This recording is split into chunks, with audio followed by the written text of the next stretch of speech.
ವಿಜಯನಗರ ಜಿಲ್ಲೆಯ ಹೊಸಪೇಟೆಯಲ್ಲಿ ಐತಿಹಾಸಿಕ ಹಂಪಿ ಉತ್ಸವದ ಅಂಗವಾಗಿ ವಸಂತ ವೈಭವ ಅದ್ದೂರಿಯಾಗಿ ನೆರವೇರಿತು. ನಗರದೆಲ್ಲೆಡೆ ಹಬ್ಬದ ಸಂಭ್ರಮ ಮನೆ ಮಾಡಿದ್ದು ಜನರು ಭಾರಿ ಸಂಖ್ಯೆಯಲ್ಲಿ ಮೆರವಣಿಗೆಯನ್ನು ವೀಕ್ಷಿಸಿದರು.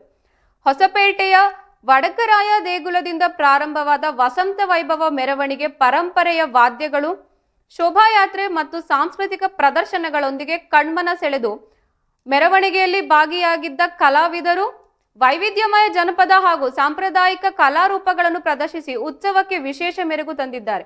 ಒಟ್ಟು 122 ಸಾಂಸ್ಕೃತಿಕ ಕಲಾ ತಂಡಗಳು ಭಾಗವಹಿಸಿದ್ದು ಕರ್ನಾಟಕದ ಶ್ರೀಮಂತ ಪರಂಪರೆ ಮತ್ತು ಸಾಂಸ್ಕೃತಿಕವನ್ನು ಜೀವಂತವಾಗಿ ಮೂಡಿಸಿವೆ.